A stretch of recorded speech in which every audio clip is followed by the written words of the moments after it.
For cheap gold, items and other boosts for Diablo 4, visit aoeah.com.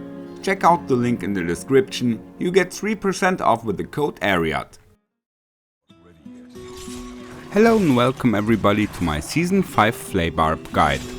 I also recommend to watch the Ultimate Flay Barb guide for all basics and details. There is a link in the description below.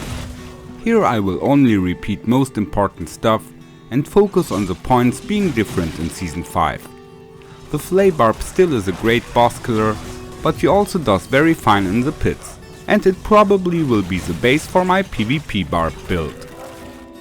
In the skill tree we have nothing new, but I now got a nice overview for you. We play Flay and Rupture, Steel Grasp, Iron Skin, Challenging Shout and War Cry.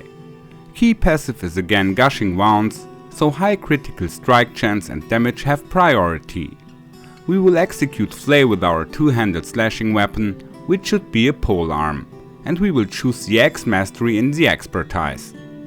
In the Paragon system just minor changes, but we should know that the hemorrhage node got capped at 45%, so we don't need more than 300% vulnerable damage. All further just goes into the additive damage bucket, so we can go for more critical strike damage instead and also temper berserking damage for blood rage.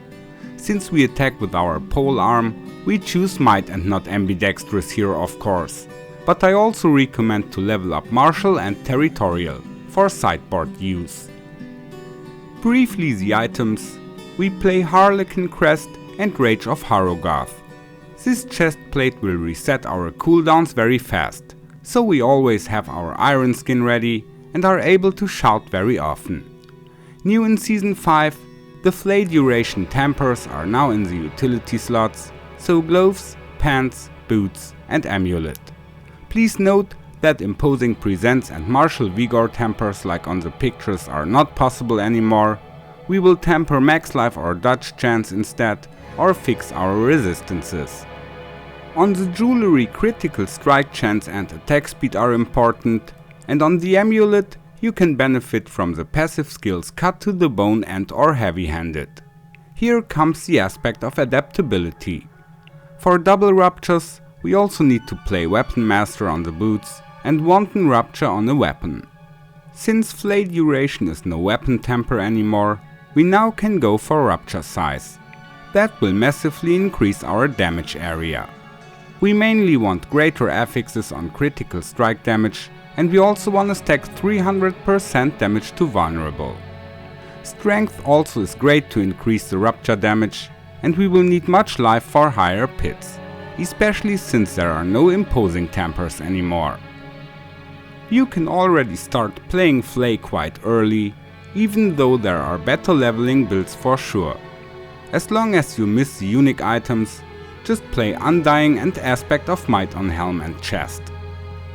A new opportunity in Season 5 is the unique sword Shard of Veratiel, which adds a lot of basic skill damage, but makes them cost resources.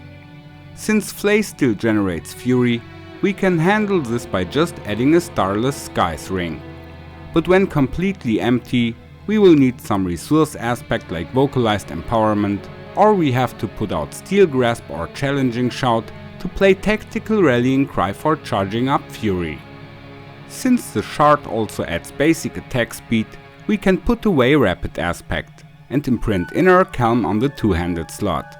Of course, best is to have greater affixes on skills and attack speed. On the PTR, I did not like that variant, but I guess I just have to get familiar to it, because the extra damage we get by the sword will compensate the damage loss from the seasonal changes.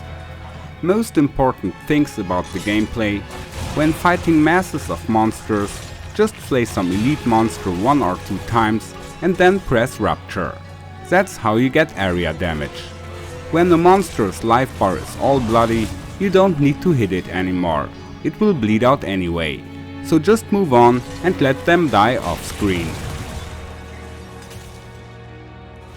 In boss fights on the other hand, attack with Flay until about half of the monster's life bar is bloody, then press Rupture 2 times and follow to kill.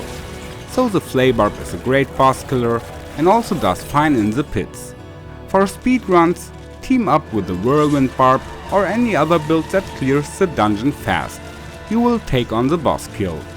I wish you a nice season start, take care, and may the loot be with you.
Follow me.